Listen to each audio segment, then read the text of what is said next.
What's up, everybody? It is Friday Eve, Thursday night here on a beautiful, warm weather. Round two of the Lightning moving in. Just saying. Lightning move on to round two down here in Tampa to beat the Florida Panthers and await to see. Matter of fact, the Canes should have played, so they're waiting to see between the Canes and the Predators. So we'll see how that outcome ends up playing out. But more importantly, tonight we do have on the show.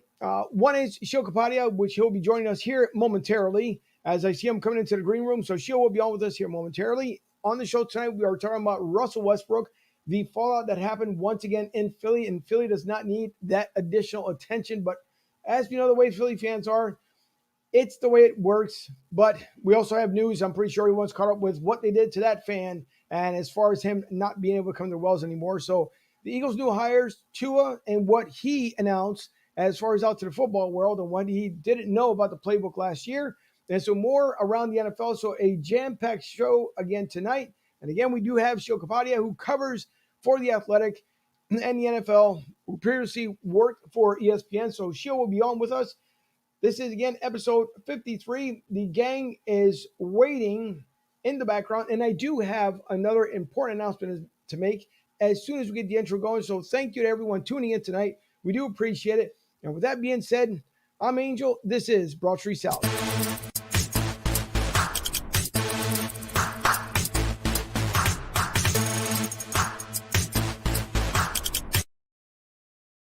So again, thanks to everyone tuning in tonight.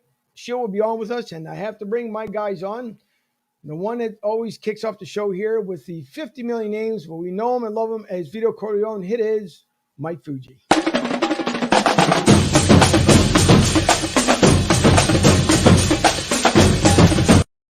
I tell you what, one of these days, he's going to come out live when you're out there playing. You're never going to catch me doing it. Never.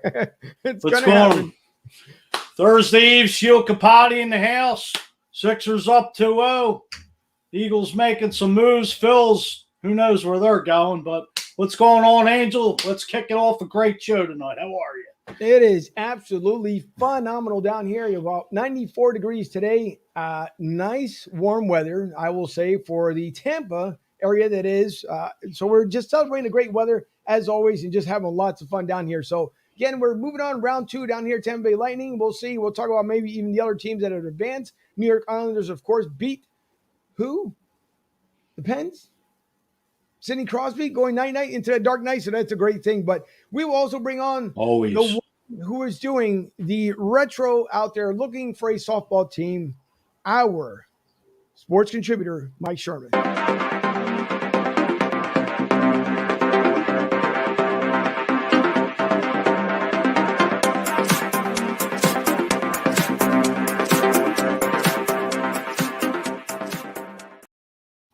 And it is the man himself, Mike. How are you? I'm doing fantastic. Just remember, everyone, when you're a left-hander like I am, there will always be a spot in the bullpen for you. Always be a spot in the bullpen. You can never have enough left-handed arms in there.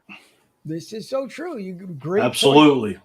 Great point. But we also have on our national correspondent. I see he's poking his head directly into the camera. It is Ryan Neff, national correspondent. Ryan, how are you this evening?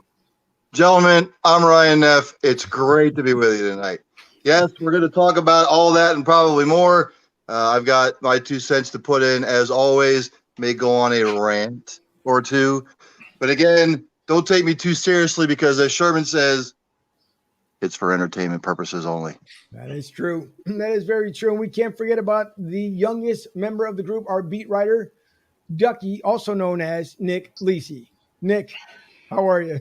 I'm doing great, and I can't wait to get to the topics tonight. We all wonder why we hate Philadelphia sports fans, and last night proved it and then some. So easy there, bandwagon jumper. Easy there, youngin.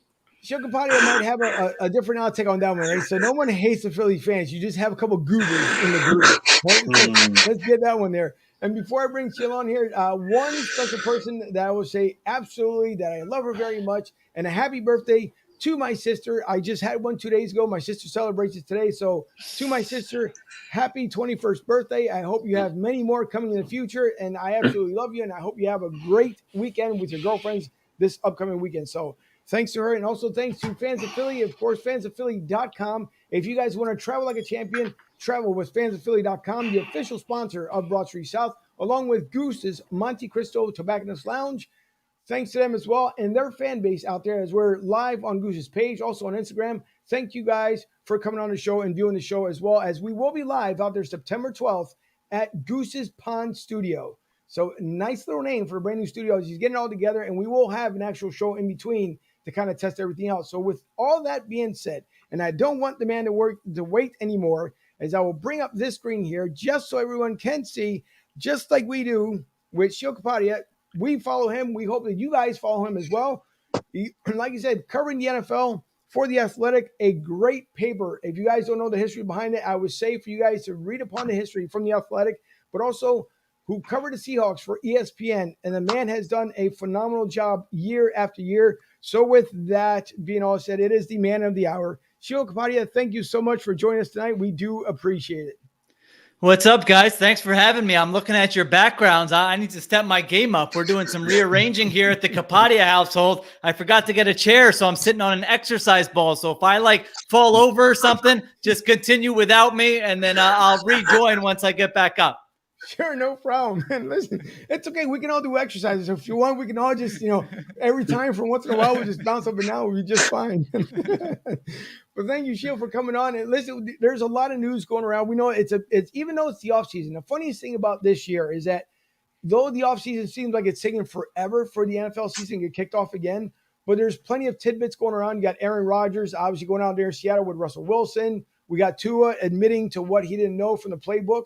And I've got that little segment, that clip, but I want to play that with you so that way you can hear what he had stated. I'm pretty sure you did hear it. But it was pretty interesting for that young gentleman to admit what he wasn't comfortable with. And I think the Miami fans, I'm quite sure it's kind of rough for Tua.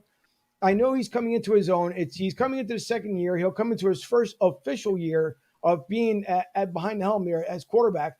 But it was nice to see that he can admit his own faults. And there's a lot of guys that won't admit it. They'll sugarcoat it. But it was nice to hear, kind of refreshing for someone to say, yeah, I didn't know what I needed to know, but I'll get better at it this year. And then we also have last night as our Brooklyn Nets fan. Don't hold it against him, Sheil. It's just that our young Ducky there.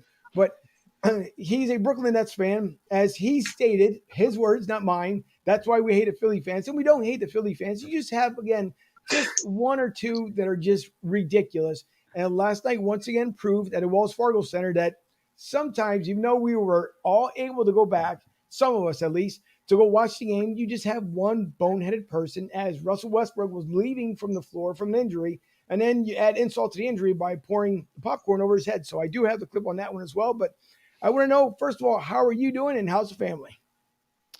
Doing well. Yep. We are hanging in there, waiting for the end of the school year, and then hopefully a nice summer. So like you said, this is sort of the slow time, or supposed to be the slow time in the NFL calendar, but this is a really unique year. You've got the Deshaun Watson situation kind of just hanging out there. You've got the Aaron Rodgers situation hanging out there. You've got Julio Jones, who's probably going to get traded here in the upcoming week. So usually June, July, that's kind of when you have the slow time in the NFL calendar until training camp, but it's a little bit different this season. I even think those months, you're probably going to get some surprise news, whether it's on a Friday night or something where all of a sudden you look at your phone and you say, wait, what? I thought this was a slow time for the NFL, but here's a big trade or something.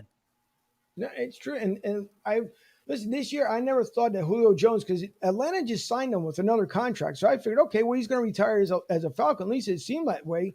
And then all of a sudden there's rumors of him saying that he wants out of Atlanta because he wants to win. Then you have this past weekend when he was caught at an airport with a hoodie with the Dallas Cowboys, basically logo on there, at least the written letters. We don't like to mention that team around here much, but we have to, because that's what he wore. But he wore a Cowboys, hoodie, and someone said, "Oh, how dare you wear something like that when he still belongs to Atlanta Falcon?" And if you listen to Sean Salisbury, he was saying that even when he was a player and went somewhere different, if he decided to wear something other than a Minnesota Viking shirt, he can put it on. So it's, I guess the rumors thought people were saying that, hey, he must be, going to Dallas. That's the reason why he has the hoodie on. None of us, I don't think that, from as far as that we know, he's not going over there. But the rumors are, and I don't know how much you know of it as well, is that supposedly maybe New England is thinking about making a run for Julio Jones.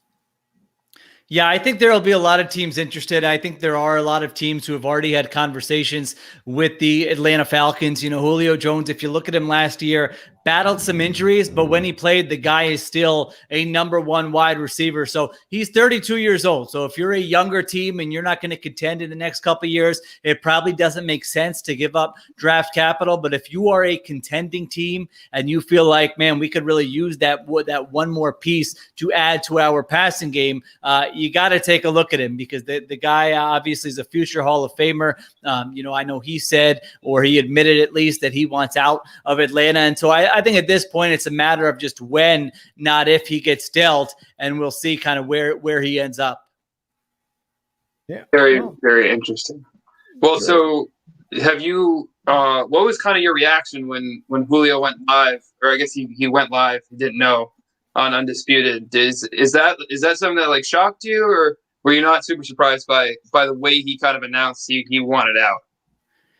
Yeah, I obviously, if you kind of cold call someone and don't tell them they're on the air, that you're not supposed to do. But, I don't know. I'm sure that they had a previous relationship. Maybe they knew what they were doing there in that situation. But it was a little bit of an eye opener, because really it didn't make much sense to me from the Falcons' perspective when you hear, oh, they've got to get under the salary cap, and that's why they're going to trade Julio Jones. I mean, there are all kinds of things you could do. They could restructure some contracts with the players they have. And I thought actually that Atlanta was a team going into 2021 that really could be a playoff team. I mean, if you look at some of their losses last year, they were not as bad as their record indicated. They have a new head coach who it was a smart offensive mind, and they drafted, of course, Kyle Pitts there in the first round. So I thought, hold on to Julio Jones and see what happens here in 2021. But obviously, like you mentioned, it came out there and Julio admitted that he kind of wants to go somewhere else at this stage in his career. Yeah, that's for sure. I guess another question. You talking about all these trade situations blooming as a writer. I guess what are you kind of doing between now and maybe when these guys are traded, maybe when they don't? What kind of your timeline look like for the next few months since the season's slow? Yeah, I'm actually working on kind of a big season preview type thing where I'm going to, release this thing probably, I don't know when the date will be, late July, early August, but just kind of a team by team breakdown on what I think about every team, their offseason moves, where they stand, some X's and O's, some analytics, all that stuff in there. So that's what I'm kind of working on. And it's funny you should ask that, because as I'm deciding what team should I do next, I was going kind of from the best to the worst from last year. And then I got to the Packers and I said, it will be pretty stupid for me to write this chapter right now. I'm going to save the Packers until I'm nearing the end to see, is Aaron Rodgers still on the roster or not? So that's kind of what I'm doing here over the next 3-4 weeks. And then, then is the time where really NFL writers take their vacation mid-June, early July, and then you come back and you get ready for training camp. So that's kind of what my next 2 months look like here. Sheil, as far as getting back to Julio Jones, if just from your inside information, where would you see Julio Jones ending up if you were to make bet on it?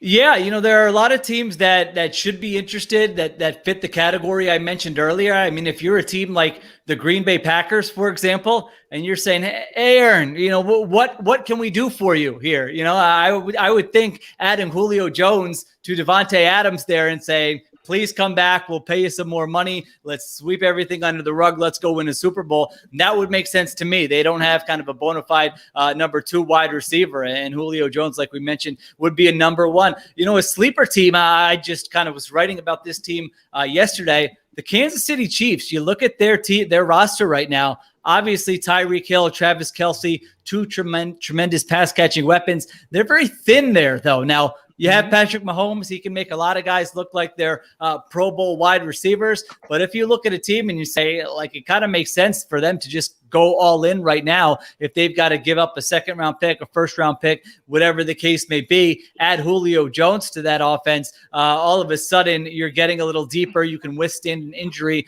to one of those guys for sure. So those are a couple of the teams that came to mind. Indianapolis Colts, Carson Wentz, I think that would make sense. They don't have a great group of wide receivers. They have sort of some unproven younger guys who it could work out. It might not work out. So if you think you are a team that's going to make a deep playoff run here in the next year or two, that's a team where I think it would make sense to take a look at Julio Jones as well. Shifting gears to the NFC East, a division that was so poor last year that the Washington football team found a way to win that division. Who would you say would be the team in the NFC East that has made the most improvements in the offseason? Well, I guess it depends how I want to answer that question. If I'm saying who's the favorite to sort of win the division in 2021, I think it is the Dallas Cowboys. I think the teams are close, but I just feel like if they get some better injury luck, if Dak Prescott stays healthy, they've got the best quarterback situation, and so they would be the favorite. If I'm looking at which team made the most improvements, I think you can look at it would probably come down to Washington or the Giants. I think I would probably lean towards Washington. I actually thought they had a really smart offseason. Ryan Fitzpatrick can come in. He can be sort of a Band-Aid option at quarterback. You can sort of address that position after the season. They signed cornerback William Jackson in free agency. He's a very good player. They got Curtis Samuel offensively to kind of be a slot receiver for them. And I thought they did a good job in the draft also. So I think the Giants will get a lot of headlines in August and September. They made some splashy moves for sure. I wasn't in love with all the moves they made. And so I would probably say Washington kind of made the moves to improve the most as far as I can tell. Talking about the Washington football team, is there any chance that they regress this year based upon the fact that they're going to have to play a first-place schedule this year? There is, yeah. I don't think they're just going to sort of run away with the division or anything like that. I think they'll probably hover around 500, and I think maybe a couple teams in this division will hover around 500. But what you just said is absolutely true. I mean, they have a issue at quarterback. Last year, they had one of the worst offenses in the NFL, but the defense was good enough and the division was bad enough that they still won the division there and had a nice season. But it's not, defense. If you look at defense historically, year to year, it's not as consistent. You can have a great defense one year, all of a sudden the next year, maybe you don't get the turnover luck that you got the previous year, and it doesn't look as good. So I still like their personnel on defense. I still think it's going to be a good group, but I think you make a good point. Yeah, I don't think it's a matter of, hey, they're just going to build on what they did last year and be a much better team. I think they'll probably be a similar team to what we saw last year. In case you guys are just joining us, we have Sheil Kapadia on tonight with us from The Athletic. And again, we thank Sheil for coming on with us. And I got a couple comments here that I want to bring up before Ryan gets into his questions. And Tom, a great friend of the show here, he says, I enjoy your spots when you do WIP segments. Thank you. Appreciate that, Tom. I like being on with those guys and do a couple of regular segments in season, and it's always fun. So I appreciate you listening. Thank you, Tom, for the comment. Also, he follows it up with, do you think Ryan Kerrigan will help the Eagles defense, or will help the Eagles defense, which I'm pretty sure he wanted to say. Yeah, I was a little bit surprised by that move. I thought Ryan Kerrigan would go to sort of a team that's ready to contend for a Super Bowl right now. I don't think the Eagles are that, because I really thought Kerrigan could be kind of a rotational pass rusher. But, he chose Philadelphia. I'm not sure what other options he had. I think he'll be a rotational guy. I don't think you want him stealing snaps from your younger players like Derek Barnett and Josh Sweat. Both of those guys, their contracts are up after the season. So I really think you want to find out, what do we have in these guys? What kind of workload can they handle? What kind of leap can they make, so that it'll better inform your decision after the season of, are you going to sign them to a long-term contract, or are you going to let them test free agency? But you always need depth. You have Brandon Graham, so I think Kerrigan will fit right in there as your third or fourth defensive end. If someone goes down, he obviously can play more snaps, and everything you hear about him in terms of a locker room presence, a teammate, leadership. When you're setting the culture with a new head coach, I think he can only help in that respect. So I'll put my 2 cents. I mean, does anybody really think that Julio Jones didn't know he was on television? He knows when Shannon Sharp and Skip Bayless are on. He knows. You don't make that kind of phone call during a commercial. Give me a break. It's tactics. It's tactics. I'm tired of hearing, oh, you didn't know he was on. Then he says he doesn't want to go to the Cowboys. He wants to go to a winner. There are only so many teams he could go to. Sheil just mentioned the Chiefs, which I don't think they'd be able to pull it off. The Packers, wouldn't that be a coup? Aaron Rodgers would probably come back for that. Or I'm going to throw another team out there that nobody's really talking about, and I don't know if they'll be able to swing it. You imagine if Julio Jones and DK Metcalf lined up on both sides of the field? Wow. You imagine what that would do to defenses? Don't count Seattle out. As far as the NFC East term, I disagree with everybody. If Daniel Jones cannot win with that offensive firepower that they have now, if they can just improve a little bit on defense, guess what? I'm not gonna pick till December. September. But right now, I would say that the Giants are the favorite in the NFC East. And Sheil, I got a question for you, quick. Since the Sixers are in full swing, I know what everybody's thinking. We're up 2-0. We look fantastic. Then the idiot with the popcorn bandit, I'm calling him. I know they're up 2-0, but let's just pump the brakes a little bit, because being up 2-0 really doesn't mean that much anymore. Washington's going to go home. They could tie it 2-2. So where do you stand on what you've seen from the Sixers so far? Or do you think Sixers fans are just getting a little bit ahead of themselves? Well, they got a great draw. It couldn't have fallen any better their way when you look at how the playoff seedings came out. So getting ahead of themselves, I don't know about that. I don't think the Wizards are a very good team, quite honestly. And so you're right. Anything can happen. And, you still have to win the 4 games. But, man, it would be just an utter barring an injury, of course. An injury changes everything. But barring an injury, it would just have to be some kind of all-time Philadelphia collapse, which we know those things happen. So I wouldn't rule anything out. But they should be the favorites in this series. They will be heavy favorites in the next series, whether it's Atlanta or the Knicks. And then, of course, then it gets really interesting once you get to the Eastern Conference Finals. So there I go, getting ahead of myself a little bit, but that's just kind of how I see it with the Sixers right now. And just to touch on the other points you mentioned there, I think the thing everyone forgets about the Giants, you're right. If you just write it down on paper, if you are a fantasy football player and you look at it, wow, they got Saquon Barkley, Kenny Galladay, this is going to be a good team. Everyone forgets they have one of the worst offensive coordinators in the entire NFL in Jason Garrett. I don't know what he's done to deserve the faith of anybody who thinks he's going to maximize the talent on their roster. So, if they had made a move there, if they had hired sort of a young and upcoming offensive coach or somebody with a better track record, I think I would be more on board with that Giants pick. But to me, that looks like a team that everyone's going to be jumping on their bandwagon in late August, early September before the season.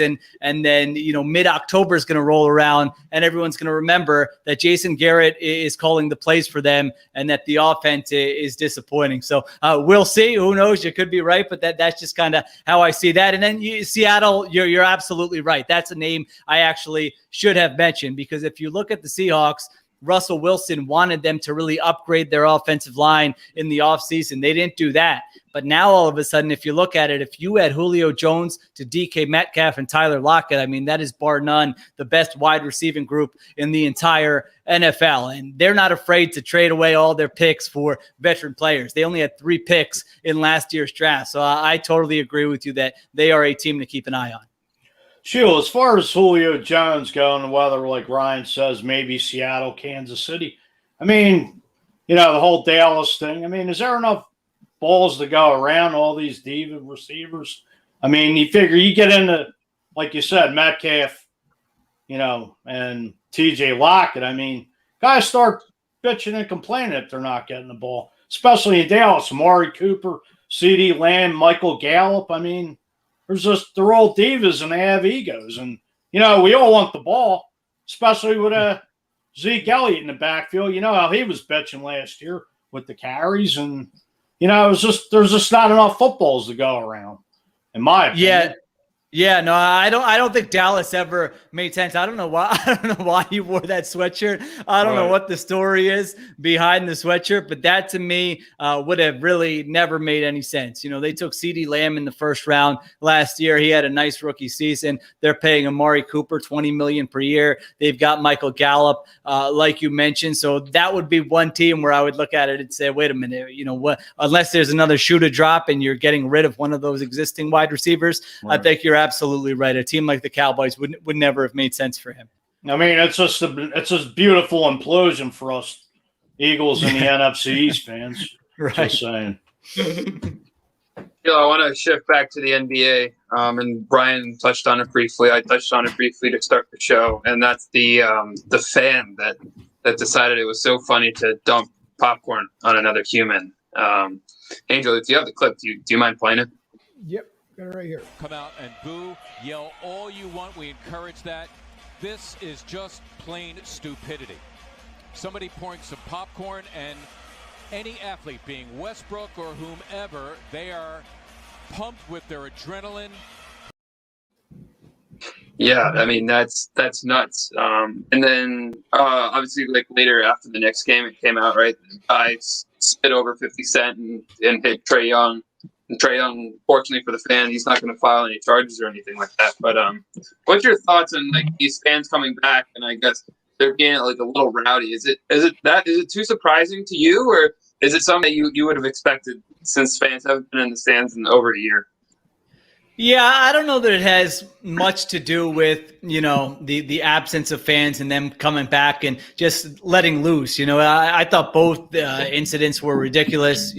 I was actually, when I was watching all these games during the pandemic and there weren't any fans, I thought this isn't that big of a deal. I'm still enjoying the games. I don't miss the fans as a viewer on TV. But then these NBA playoffs were the first time where I was like, this is awesome. It's awesome having the fans back. I mean, both the Sixers game, I thought, and Madison Square Garden this week, even both those games, it's just been electric with the fans in the stands. So it's a shame because a couple people ruin it for everybody. I mean, you're throwing popcorn at a guy who just got injured. I don't know anybody who would kind of defend those actions. I don't know who it was. I saw someone mention on Twitter that athletes should be able to like maybe pop one fan a year if they do something like that. So, because I mean, the fan is sitting there by himself and like he knows nothing's going to happen to him, that Russell Westbrook's not going to make it in there. So maybe they should have just let Westbrook go up there, deliver a message, and that might have been the best move they could have done to deter that behavior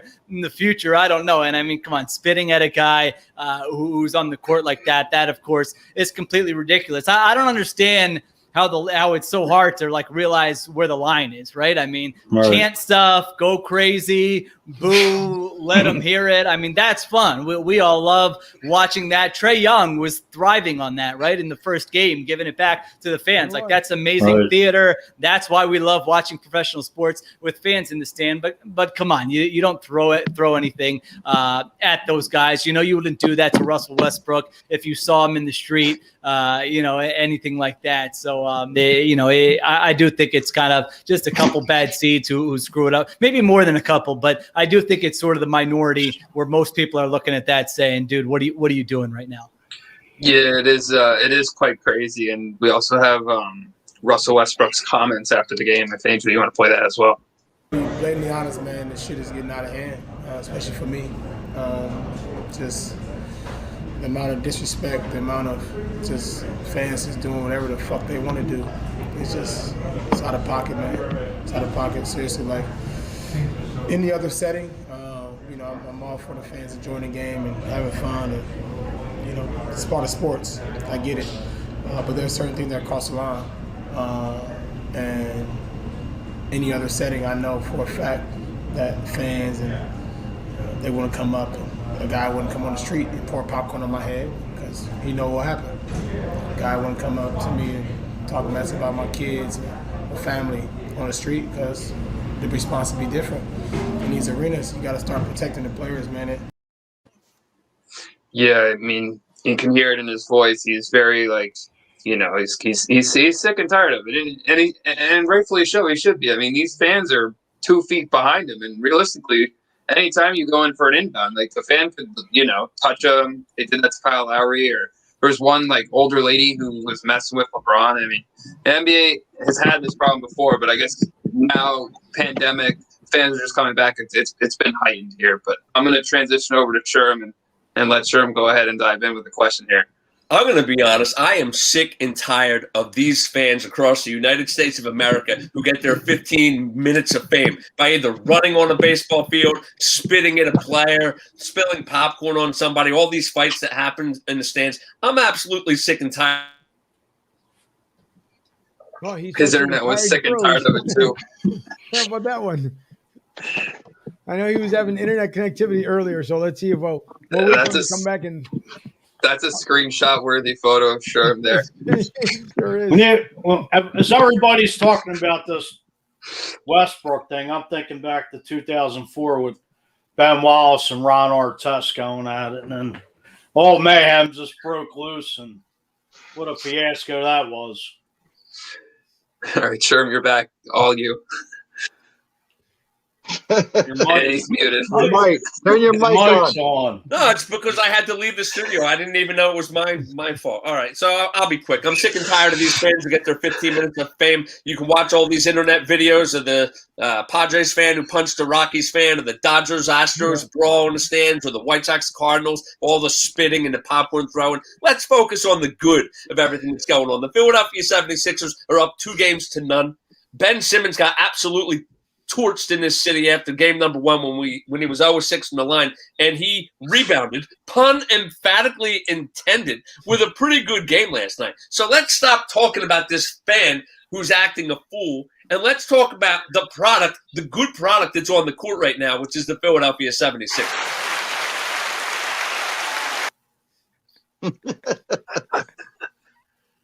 That's for sure, man.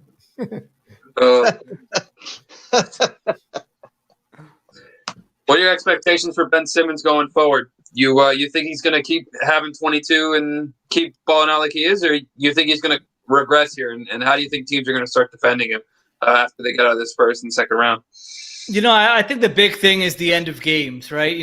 To me, if they're winning, if he's distributing, if he's racking up assists, if the offense is working in the first 3 quarters, it's, at this point, you kind of have to take the good with the bad, and he does do a lot of great things. I mean, he's one of the best defensive players in the NBA. We know he can rebound. We know he can distribute the ball. We know he can finish on the break. There is going to come a point, though, in this postseason where it's the final 2 minutes, and, what are you going to do? What are you going to do? Is the opposing coach going to foul him when you have a possession? Are you trying to hide him, or is he going to be aggressive? So that, to me, is what it's ultimately going to come down to. I think that's where he has to sort of prove himself. If there are these big possessions at the end of games and you're trying to figure out where you're going to go with the ball and what role he's going to play, that to me is going to probably be the story of the Sixers postseason one way or another. Brian? Well, sure. Just real quick, I am going to talk on that idiot fan yesterday just for a brief second. You know what? I'm tired of stuff like that, and I'm from the old school. Now, it didn't happen like way back in the day or whatnot, like it did with our test. But I say just like he got it dumped on him yesterday, I would have been like, just have security just ease him up into the stand a little bit, and just kick the holy. I'm not trying to say violence. Okay, it's violence. But if you're going to do something like that, and if you're not going to protect these guys like you should, just carte blanche, meet me out in the parking lot. You want to dump popcorn on me, meet me out in the parking lot, and we'll see if you dump any more popcorn on me. That's the way I feel about it, because back in the day, when we played basketball in high school, you did something like that to us, you were going to get it straight back, not from security, from us. So, all right, I'm gonna shut up about that now. Now you got me all fired up, and I'm all ranting now and everything else. But Sheil, yeah, we were talking about the Sixers, and Sherman's talking about Simmons. This is the way I feel about Harris, Simmons, and Embiid. I just think what they should do is just get a decent point guard and let Simmons and Embiid work down on the box. Let Tobias do his thing. Instead of having a 6'10" point guard that can't shoot it against a barn to save his life. He does better when he's down low. That's what I think they should do. And then the other thing, like you were saying earlier, Sheil, these guys have a propensity to get hurt. One of them always seems to be hurt. So if one of them go down, you know what the clamor is going to be. Yeah, I mean, we'll see how the playoffs play out here. You know, they were able to play this way and be the number 1 seed in the East, and you know, there's a pretty good chance they're going to be one of the final 4 teams standing. So, you know, I'm not somebody who says blow it up completely if they don't make the finals, if they don't win a title this year. I think there are things to build on. I think you saw what a difference that kind of the coaching change made there. I think they got a smart guy running the operation in Daryl Morey. So a lot of it is just surrounding Simmons and Embiid with guys who can shoot. I mean, that's really what you saw this year. It just opens everything up. Those guys are going to get good looks. So we'll just sort of see how far that takes them. I want to bring up here, Sheil, when it comes to Tua, and as we switch gears here now, we'll take it down to the AFC South. Miami Dolphins, we know that they chose Tua. Ryan Fitz goes to DCU. By the way, we don't call him, except for Sherman, he likes to call him the Washington football team. The rest of us like to call him DCU for the District of Columbia University, whatever they are, team over there. But for DCU, Ryan Fitz goes over there. He's trying to do something different. Again, we hear that maybe Aaron Rodgers, there could be a possible trade up for Aaron Rodgers if he decides not to stay with Green Bay. But for Tua, we know that he came in kind of, you know, not polished. He was injured, so he was coming off his injury, going into the starting quarterback role. So I'm pretty sure that had a lot to do with weighing on his mind, whether he get injured again, would have ended his NFL career. But the one thing I will admit about this kid is that he actually came out almost like Patrick Mahomes like, but he came out and stated the reason why, when a reporter asked him the reason why he didn't play and or use the playbook to the best of his ability last year. And I'll bring up the comment. I like what he said, because you don't hear this from a lot of NFL players. And it's kind of surprising and also good to hear at the same time too, because everyone has their own little faults, and we understand that. But it was good to hear what Tua said. And before I played a video, YouTube, this is available for public domain as our little disclosure. As you can see with the rest of the world, YouTube, this is available on public domain. So here's what Tua had to say. You're saying that there were instances last year where you were executing plays you didn't feel comfortable with, and you didn't feel comfortable checking into other plays, checking out of those plays into other plays. Actually, what I'm saying is I didn't actually know the playbook necessarily really, really good. And that's on no one else's fault, you know, but my fault. And our play calls were simple when I was in, you know, I didn't have alerts and checks. Whereas now, you know, feeling more comfortable, you know, I can kind of maneuver my way, you know, through these things now. So again, it's interesting here. Again, he's coming into his second year, his first full year as the starting quarterback for Miami Dolphins. And it's good to hear when guys can admit themselves as an athlete, hey, my best game wasn't there last year. I wasn't really into it. He's saying his hips feel a lot better this season. He decided to stay in Florida instead of flying back to Hawaii to be with the family. But he said he decided to stay there because he wanted to get to know the guys a little bit more. He wanted to learn his wide receivers. He wanted to know the routes. And more importantly, he said that he wanted to get the cadences down. So how would it, as far as your take, what Tua said, is it okay for a quarterback to actually come out and say that? Or are people to the point like, oh my God, I wouldn't say anything like that. I wouldn't even admit it. I would just keep it to myself. So I'd like to know your thoughts. I like that he said it and that he admitted it. I mean, I don't understand when people want the athletes to lie about those kinds of things, right? You know, I think it actually shows a self-confidence. He's not so insecure that he has to just lie about it and say, yeah, I had it all down. And to be quite honest, I bet if you interviewed every starting quarterback in the NFL and said, was your experience kind of like that as a rookie, that the majority of them would say, oh yeah, my head was swimming. I mean, it's a huge transition. It's a hard position to play.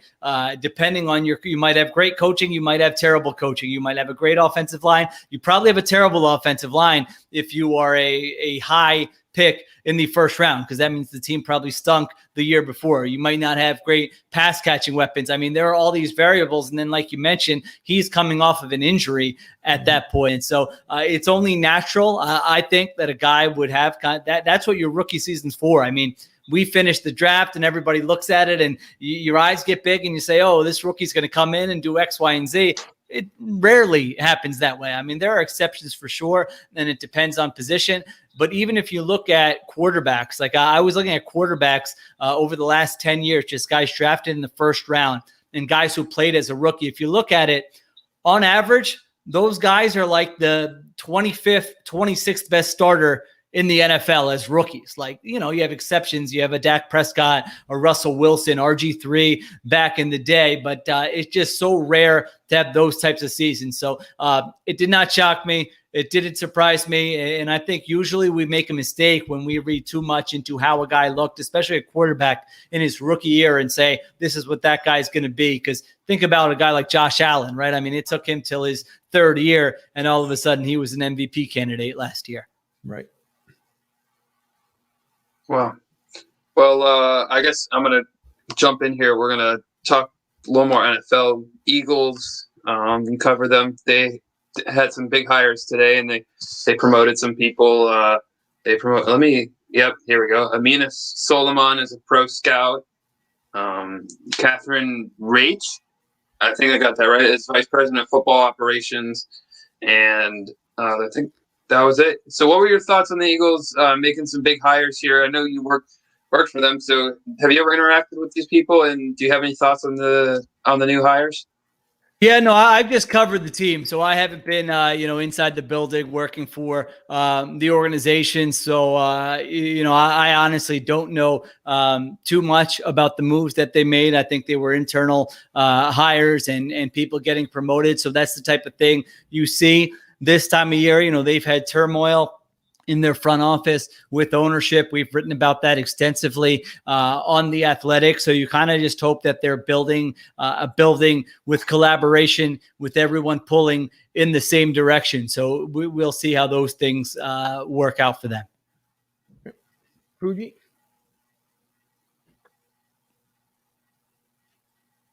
So you're muted. Apologies. As far as the two ladies being hired in the Eagles front office, I believe Denver just hired, I think it's Kelly Klein, just recent. I mean, it's a great way that the NFL is going, hiring, bringing in more women in positions. What's your take of it? Yeah, I think it's great. I mean, I think too often the NFL is just about who you know. And so a guy gets to a job as a GM and he's going through, all right, well, who did I work with in my last 3 stops? Okay, I'm going to call them up and they're going to come here and they're going to work for me. And that is not the way you build a great organization. I think you really want to have a process where you're actively searching for the best candidates, the most qualified people, the people who can bring different perspectives, people who are not afraid to question you or think about things differently than you do. And so I think, they have a long way to go, I think, the NFL. But I think, like you mentioned, it's a great step in the right direction that here you have these two women who are obviously qualified and have put in the work and now are at least seeing the rewards for kind of the work that they've done. All right. Nick, last question. Yeah, last question for you, Sheil. By the way, go follow Sheil on Twitter at Sheil Kapadia. Did I get that right? You got it. Yep. Sweet. So you pinned a tweet May 10th, #classics for Sheil. Can you quickly explain what that is and for the audience that don't know? Sure. Yeah. So we have a podcast, Birds with Friends, the Eagles podcast that I do with Bo Wolf and Zach Berman. And I'm not a big movie guy. I'm the kind of guy who, 20 minutes in, I'm thinking, all right, I'm going to start looking at my phone. I'm going to turn this off. Is there a game on right now? Is there something else I can be doing? I'm kind of bored. I don't know what it is. Maybe it's having 2 kids. My attention span, something has happened where I just can't get through these movies. So it's got to be really something that, I'm really into for me to stick with it. So we've had this podcast, Birds with Friends, for about 4 years. And so I challenged the audience. I said, this is a slower time in the NFL calendar. you guys should know me well. You've heard my voice like, a couple hours a week here if you've been a loyal listener for 4 years. I want you to suggest movies that you think I will like. So it's not movies that you like. I mean, I don't care what your favorite movie is. I want to know, what do you think are movies that you've seen that I will be able to get through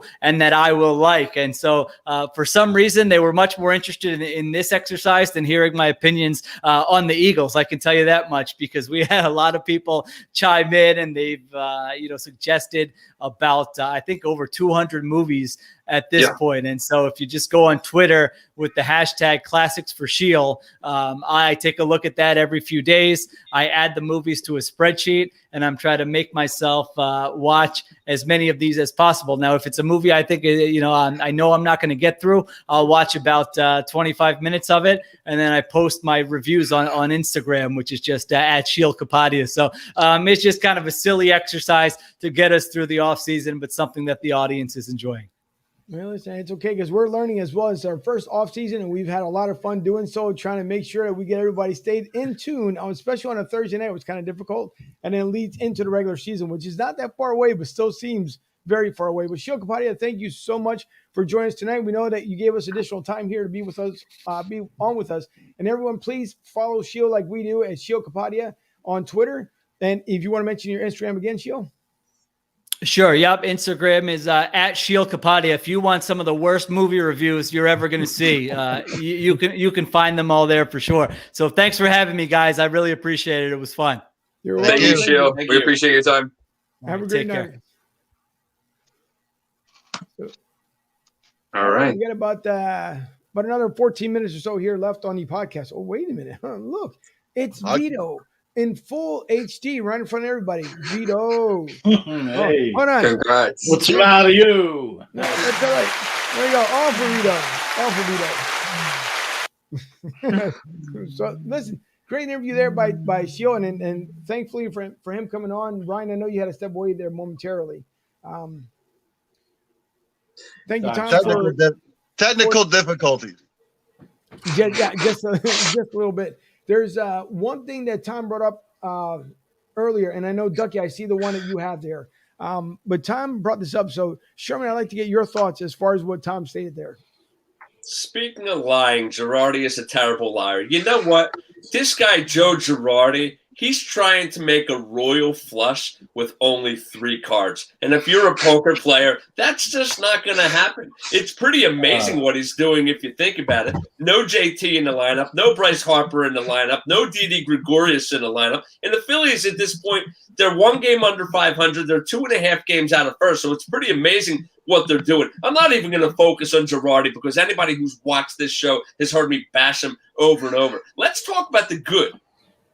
If anything comes out of this season, if VV, my boy VV, can keep up the pace that he's doing right now, they could have a quality number 4 starter. Look, nobody's putting Vince Velasquez in Cooperstown. Nobody's expecting Vince Velasquez to be a number 1 or number 2 starter on any team in Major League Baseball. But what he has done in the last 4 games, you have to start giving this guy some credit. It's not like he's done it against 4 of the bottom feeders of the league.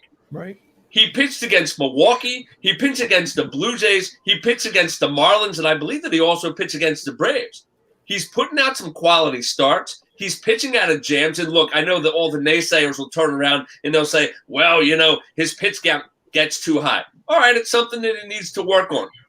And also, you can turn around and think about the fact that Vince Velasquez in all of these games seems to be 1 pitch away from imploding. You watch that Marlins game the other night, Aguilar smoked the ball. Drilled the ball to left field with the bases loaded. And if that ball drops, all of a sudden, Vince Velasquez's line is completely different. But I think it's time to start giving this man a little bit of respect as a number 4 starter, because the Matt Moore project and the Chase Anderson project certainly did not work out. And Vince Velasquez, as Fuji and I talked off air on a previous day, he might be playing for a contract. And is he going to have that contract with the Phillies next year, or is he going to go to a competitive team like the A's or the Astros? Who knows? That's for sure. Hey, and now this division's wide open, right? Syndergaard's out 6 weeks. DeGrom is out for a little bit longer. The Braves are still struggling a little bit. Like the Phillies' chances all of a sudden are looking quite real to make a real run at the NL East. So, well, it's a 5-team race, pretty much. These are Braves will the Bucks Braves fans. will turn this around at some point. They'll catch fire. They'll go on a streak, and at the end of the year, the Braves will pull away. They may not blow the division out by 10 games, but at some point, the Braves are going to start putting it together, and they'll probably win the division like maybe by 4 or 5 games. But that's what I see. Phillies. Are you willing to bet on that? well, let's talk about your Pirates, though. I mean, you want to talk No, about let's teams not who are talk about our imploding? Pirates. They Because had the Pirates, About you. they had one of the worst plays I've ever seen in history. the Pirates, So, and I hope the Pirates are listening. I hope the Pirates management catches this. You suck out loud. It's erroneous. It's foul. It smells like it's like the Ten Commandments movie from 1956 with Charlton Heston at the end of the movie where the face of death, the shadow of death, that green fog comes seeping over the sky and over the moon, and it comes down and then it starts seeping through Goshen. That's what it's like. And the Pirates they'll never get it. They haven't been relevant for 20 some years when they had Bonds and Bonilla, and all those guys. And I thought, they were going to make a run or win a series or two. They stink. They're horrible. They started off the year fantastic. They were 12-11. You know what they are since then? 6-19. It's horrendous. And now I think the over under on their win total, Sherman. What did I tell you, Sherman? It was like, wasn't it like 40 some, or no? It might have even been less. I think it was like 40 some odd games, or maybe less. Whoever took that bet right now is looking sweet. Hey, entertainment purposes only. Oh, they will certainly win over 40 games this year. They will certainly win over 40 games. They will win over 50 games this year. There's 162 games. Even the worst teams in baseball go 60 and 102, 42 games under 500. But gone are the days of John Smiley, Rick Rhoden, John Candelaria, Doug Drabeck. I mean, the last time the Pittsburgh Pirates were relevant, I think, what was that, the 1992 playoffs against the Braves with the classic play at home plate? Sid Bream. Yeah. Yep. Sid Bream was safe at home plate. Yep. Horrible. And they haven't sniffed a division since then. They're not going to. The only thing that organization sniffed is the foul smelling odor that comes from all of them, because it's horrendous. All Pittsburgh is a farm team for other teams in the Major League Baseball establishment. That's all they are. That's all. What's Kansas City, Baltimore, Oakland? Didn't Kansas City just win a World Series, Fuji? Yeah, a couple of years ago, but still, you got the Yankees, Boston, the Dodgers buying up, cornering the market and buying everybody up because small market teams can't afford it. And it's a disgrace. It's a disgrace in all sports like that. That's why the NFL is the number one, because they're the best structured out of the 4 major sports. Luckily, the NHL didn't go in the toilet until they got a salary cap. It's unfair to small market teams like Pittsburgh. There you got to blame the ownership, because they probably don't draw that good, and their owners are too damn cheap to spend any goddamn money. And the sad part about it is, up until 92, when all this started, they had a rich. No, it wasn't like the Yankees and the Cardinals and the Dodgers and so on, but they had a rich tradition up until that point for like 40 years. The shot heard around the world, the home run heard. I mean, beat the Yankees, for God's sakes. They're down 3-1 to Baltimore in 1979. They come back and win. They had Roberto Clemente, Willie Stargell, Rob Parker, all those boys, Omar Moreno, the Mad Dog, Bill Matlock. I mean, they have taken a once proud organization, and they have scrap iron Phil Garner. They flushed the lever on the toilet, and that's where it's been ever since.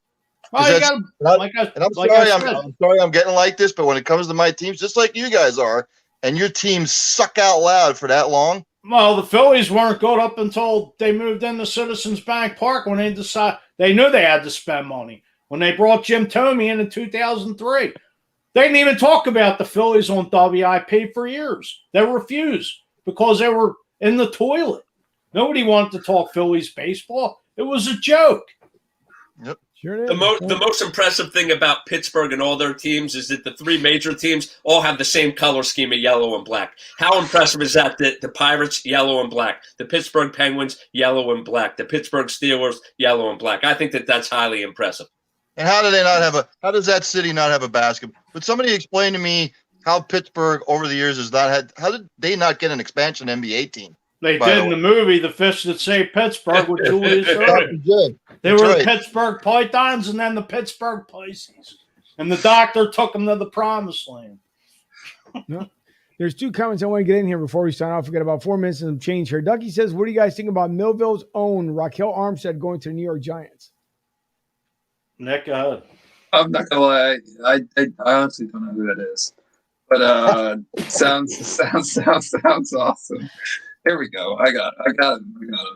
Does anyone know what position he plays before I tell you? Is he related to Jesse Armstead? No clue. Linebacker. Nope. So I'm going with Neff, you want to take a guess?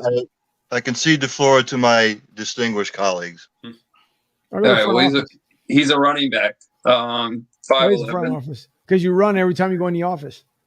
He is from Millville, and he's played 2 years. First team All ACC in 2018. So that is that's cool. But sorry, AAC, first team All AAC. My bad. Here we go. Before we get to the last one here with Thomas, but he says when he stays healthy, the boys bad, and I coach him in Millville football. I got 6 Super Bowl rings back in the midget league when I was coaching them. That's pretty impressive. Pretty impressive. Well, how about that? His career stats as of 2020 is 108 rushing yards, no rushing touchdowns, 144 receiving yards, 2 touchdowns. So I guess we'll have to see. I'm curious if he actually will make the roster, but it would be cool if he did. That would be pretty cool if we got a Millville guy on the roster. It would be, especially listen from Ducky Cornish himself. I mean, if the guy he ended up coaching, how much more can that not be? So Ducky, if he makes it, you do realize you're getting the interview, because what will end up happening is as he rises through the ranks, we get to talk to the people we end up, being a part of his life. So, so just keep that in mind there, Ducky. Right, Quell, I'm your biggest fan. Go Giants, and keep doing great things. And once again, see, that was just senseless information there, but it's okay. We'll let him go for it just because he's a New Yorker, even though he's down south. Hey, whatever. Tom says, do you guys think the Eagles are a 7 or 8 game win team this year? Right now, I have them at 6 wins. They'd be much better off being a 5 or 6 win team than a 7 or 8 win team, just due to the fact that they would end up with a better draft pick next year. Here's the only stat that I'll put out there, and I know that the guy to my left right now does not make predictions until a couple hours before the season starts. But the Philadelphia Eagles have 3 games this year where the team that they are playing goes into a bye the following week. It's the game against the Raiders, it's the game against the Broncos, and it's the game against the Lions. Now, statistically, all 3 of those teams are probably going to stink. So when the Eagles play those 3 teams, they will probably be looking ahead to the bye and not putting their best foot forward. So those are games that the Eagles could potentially steal. So if they're able to steal 2 of those 3 games, then maybe they're a 7 or 8 win team. But personally, I have them at 6 wins as of right now. So hopefully, Tom, that answers your question. Thanks for everyone tuning in tonight. We do appreciate it. Before we go, of course, we can't forget about fans of Philly. Once again, their Vegas trip is completely booked, sold out. So if you guys are trying to go to Vegas, you probably can go. You just won't be able to go through fans of Philly, only because they're completely booked solid for that particular trip. But of course, you can still make it out to Denver. You can make it out to Atlanta. Plenty more trips that are not sold out as of yet. So if you guys want to travel like a champion, travel with Fans of Philly, fansofphilly.com. If you want to email Joe to find out the latest packages that they have, email Joe at fansofphilly.com, and or call me in the office at 610-517-7171, 610-517-7171. And we also can't forget our media partnership with Goose's Monte Cristo Lounge in Tobagones. Goose and the guys were out there a couple days ago testing out at the studio, and it looks absolutely fantastic. We can't wait to get out there September 12th and possibly Not saying that we'll be there beforehand. It could be a possibility, but we're going to see if we can put maybe an Eagles pregame test pilot out there before we make it out there. But it's going to be great to be out in the studio. The entire gang you see here on the screen will be out there. So we can't wait to see you guys and girls out there September 12th. It is going to be absolutely fantastic. And from what I understand, the national correspondent himself is buying 15 cigars for Vito alone because he wants to see them all there smoked at one time. So, Vito, that is the challenge for tonight. 15 You're a good cigars citizen. It's very kind to you. There you go. The Duck Man. Tom says, thanks, guys. Great show tonight. Thank you, Tom and Ducky and everyone else who tuned in here tonight. And Ducky says, can't wait. I hope he makes a 53-man roster. And Ducky, I'm pretty sure he will for sure. So, again, thank you to everybody. This was episode 53. And before I forget, once again, happy birthday to my sister. I hope she has a fantastic birthday today, throughout the weekend, and many, many more. And for anyone out there who had their birthday today on the 27th of May, happy birthday. We know that we have the gang here to still have to go through it. Ducky up there who's sporting sunglasses as the official Ducky look. Oh, and by the way, before I do forget, the official, which I was going to bring up when Ducky talked about earlier as far as video, from the Sixers, the official statement was, after investigation into the incident that occurred at last night's game, we have determined that the person involved will have his season ticket membership revoked effective immediately. And in addition, he will be banned from all the events at the Wells Fargo Center indefinitely. And that's just pretty much stupid. Why would you want to that'd be, we're going to have a show where we just have the stupid fans and we'll bring stuff up just because it is. But again, do not take to heart, everyone, what Dougie said in the very beginning, which was that the Philadelphia fan base sucks. Don't go for his word, okay? Because we already know that New York has that title, so that's the way it is. And from one Dougie to the other, what's up, Dougie? What's up, Ducky? So thank you guys and girls once again for watching the show tonight. We do appreciate it. We will be back next week, which Tuesday night, by the way.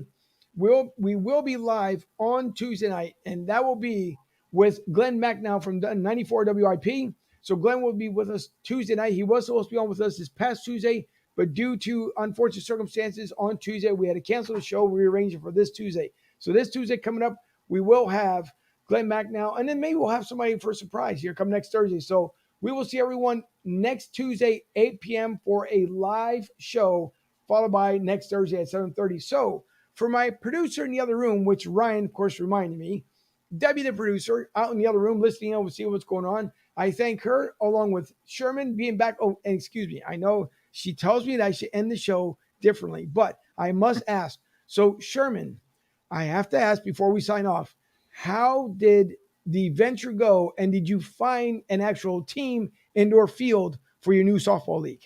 Well, the venture was pretty good. Went all the way down I-81 for 500 miles. So if you've ever driven that road, there are a lot of trucks on the road. I did make it to a minor league stadium, AA minor league stadium, Tennessee Smokies versus the Biloxi Shuckers, but I haven't been able to round out the softball team just yet. We shall see what happens in the future days.